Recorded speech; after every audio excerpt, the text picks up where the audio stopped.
संत मिलन को चालिए तज माया अभिमान, ज्यों ज्यों पग आगे धरें कोटिन यज्ञ समान। जय श्री कृष्णा मित्रों, स्वागत है आप सभी का सत्यार्थ दर्शन यूट्यूब चैनल में।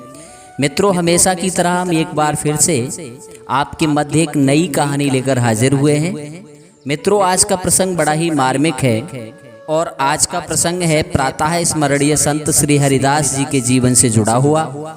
आज की कहानी के माध्यम से जानेंगे कि कितने महान कोट के संत थे श्री हरिदास जी और कितनी महान थी उनकी दिव्य लीला। साथियों, बहुत समय पहले की बात है, एक व्यक्ति पाकिस्तान के एक व्यापारी से 1 लाख रुपए का बेश कीमती रूहानी इत्र लेकर वृंदावन आया। वृंदावन वो इसलिए आया क्योंकि उस सेठ ने सुन रखा था कि वृंदावन में बांके बिहारी जी प्रकट हुए हैं और उनको प्रकट करने वाला एक संत है, नाम है हरिदास। जब उस सेठ के कानों में ये खबर पड़ी तो उन सेठ जी के मन में ये भाव आया कि मैं भी वृंदावन जाऊंगा और बिहारी जी और उन संत के दर्शन करूंगा। जब ये विचार उन सेठ जी के हृदय में आया तो सेठ जी सोचने लगे कि वृंदावन जाऊंगा तो बिहारी जी को क्या भेंट ले जाऊं। काफी विचार विमर्श के बाद सेठ जी इस निर्णय पर पहुंचे कि मैं बिहारी जी के लिए भेंट स्वरूप पाकिस्तान में मिलने वाला बेश कीमती रूहानी इत्र लेकर जाऊंगा।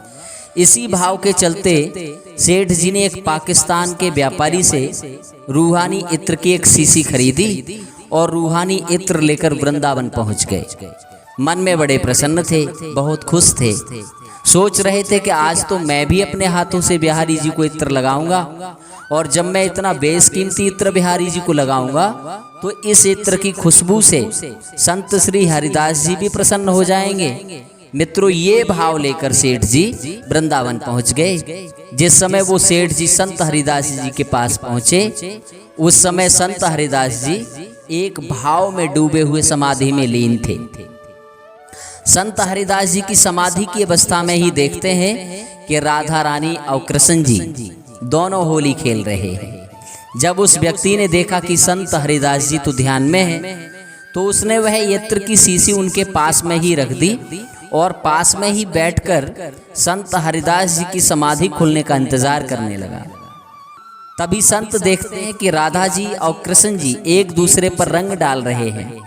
पहले कृष्ण जी ने रंग से भरी पिचकारी राधा जी के ऊपर मारी और राधा रानी सिर से लेकर पैर तक रंग में सराबोर हो गई। मुरली मनोहर के रंग डालने के बाद जब राधा रानी के रंग डालने की बारी आई, जब राधा जी रंग डालने लगी तो उनकी मटुकियां खाली थी। संत हरिदास जी को लगा कि राधा जी इस तरह से तो रंग डाल ही नहीं पाएंगी क्योंकि उनका रंग खत्म हो चुका है। तभी संत हरिदास जी ने पास में रखी रूहानी इत्र की शीशी खोली और राधा जी की कमोरी में डाल दी और तुरंत राधा जी ने कृष्ण जी पर रंग डाल दिया। संत हरिदास जी ने सांसारिक दृष्टि में वो इत्र भले ही रेत में डाला था, लेकिन आध्यात्मिक दृष्टि में वो राधा रानी की कमोरी में डाला गया था। उस भक्त ने जब ये देखा कि इन संत ने तो मेरा सारा इत्र जमीन पर गिरा दिया, ये देखकर वो सेठ जी सोचने लगे कि मैं इतने दूर से इतना महंगा इत्र लेकर आया था, लेकिन इन संत ने तो इसे बिना देखे ही सारा का सारा इत्र रेत में गिरा दिया। मैंने तो इन संत के बारे में बहुत कुछ सुना था, लेकिन इन्होंने तो मेरे इतने महंगे इत्र को मिट्टी में ही मिला दिया। उसे अंदर ही अंदर संत श्री हरिदास जी के ऊपर क्रोध तो बहुत आया, लेकिन संत के सामने वह बोल नहीं सका। थोड़ी देर बाद संत जी ने आंखें खोली। उस व्यक्ति ने संत को अनमने मन से प्रणाम किया और प्रणाम करके वापस जाने के लिए खड़ा हो गया। संत हरिदास जी ने उस व्यक्ति को जब जाते हुए देखा तो संत हरिदास जी उस व्यक्ति से कहने लगे कि आप बिना दर्शन के वापस क्यों जा रहे हो? अरे यहाँ तक आए हो तो एक बार अंदर जाकर बिहारी जी के दर्शन तो कर ही लो। उस व्यक्ति ने सोचा कि अब दर्शन करें या ना करें, अब क्या लाभ। इन संत के बारे में जितना सुना था सब उसका उल्टा ही पाया है। फिर भी चलो, चलते समय एक बार बिहारी जी के दर्शन कर ही लेता हूँ।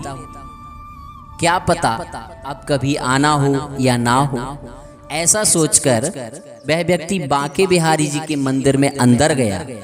मित्रों, मंदिर में अंदर जाते ही बिहारी जी को देखते ही उस व्यक्ति के आश्चर्य का ठिकाना ही नहीं रहा।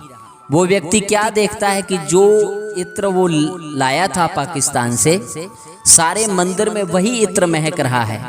और जब उसने बिहारी जी को देखा तो उसे बड़ा आश्चर्य हुआ कि बिहारी जी सिर से लेकर पैर तक उसी इत्र में नहाए हुए हैं। जब उसने ये दृश्य देखा तो वह सारी लीला समझ गया और उसकी आंखों से अश्रुधारा बहने लगी। वो सोचने लगा कि मैं कितना पापी हूँ। मैं अपने मन में संत जी के बारे में न जाने क्या क्या सोच रहा था।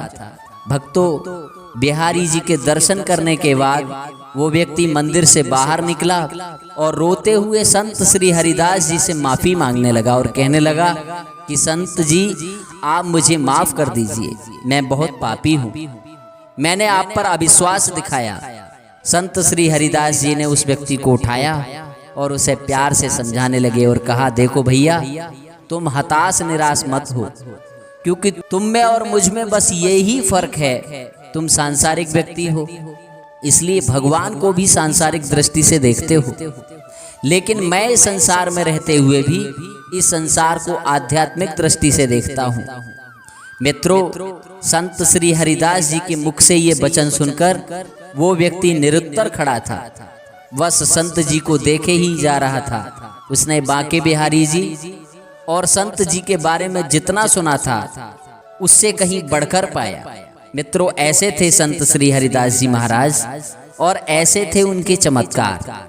मित्रों, इसलिए कहा जाता है कि जब भी आप किसी संत के दर्शन को जाएं तो अपनी सांसारिक बुद्धि का प्रयोग ना करें, क्योंकि जहां जाकर सांसारिक व्यक्ति की बुद्धि की सीमा समाप्त होती है, वहीं से हमारे संतों के विचार प्रारंभ होते हैं।